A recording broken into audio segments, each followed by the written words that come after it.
ऐसा कहते हैं कि जो पारस होता है वो जिसको छूता है उसका सोना बनता है। अभी उसका एक उदाहरण आपको बताऊं, ये हमारा अभिमन्यु पवार बैठा हुआ है।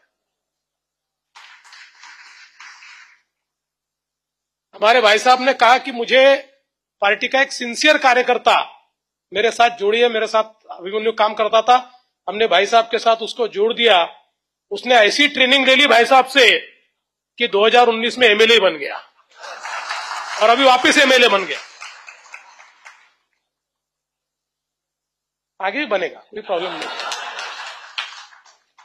जब तक तुम पर उनका आशीर्वाद है और सबका आशीर्वाद है तब तक बनोगे, और मार्ग से भटकोगे तो घर जाओगे।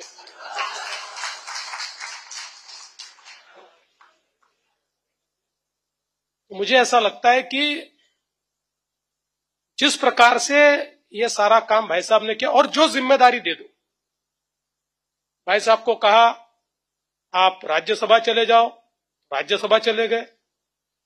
भाई साहब को कहा आप गवर्नर बन जाओ, तो भाई साहब गवर्नर बन गए। और कल और कोई जिम्मेदारी मिल गई तो कभी पलट कर नहीं पूछा मेरा क्या होगा, इस जिम्मेदारी के बाद मैं क्या करूंगा, ऐसा कभी उन्होंने नहीं पूछा। क्योंकि वो ये जानते हैं कि वो वैल्यू एडिशन करने वाले व्यक्ति है। जो व्यक्ति वैल्यू एडिशन करता है लोग उसके पीछे जाते हैं, उसको लोगों के पीछे जाना नहीं पड़ता।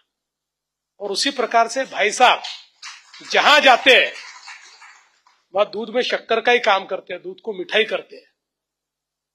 इसीलिए आज जब हम लोग उनका सत्कार कर रहे हैं तो मैं ऐसा मानता हूं कि यहां पर बैठे हुए ऐसे कम से कम 100 लोग होंगे कि जो भाई साहब के अलग अलग तरीके से उनके व्यक्तित्व के बारे में बोल पाएंगे। मैं राजनीतिक व्यक्तित्व के बारे में या सामाजिक कार्य के बारे में बोलाऊंगा, मोतीलाल जी और किसी बारे में बोल पाएंगे, शैलेश जी और किसी बारे में बोल पाएंगे।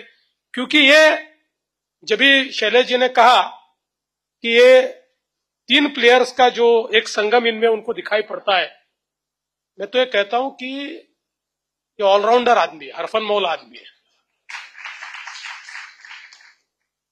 और सबसे बड़ी बात है कि जो आदमी एक विचार से काम करता है और बिना किसी फल की चिंता से काम करता है, उसमें एक अलग ही आत्मविश्वास होता है।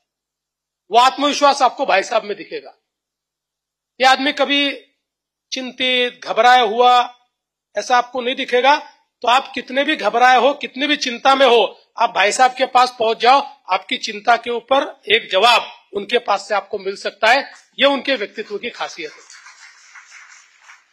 इसीलिए आज जब उनका स्वागत और सत्कार करने का अवसर मुझे प्रदान किया तो मुझे बहुत खुशी हुई कि मैं उनका सत्कार कर पाया।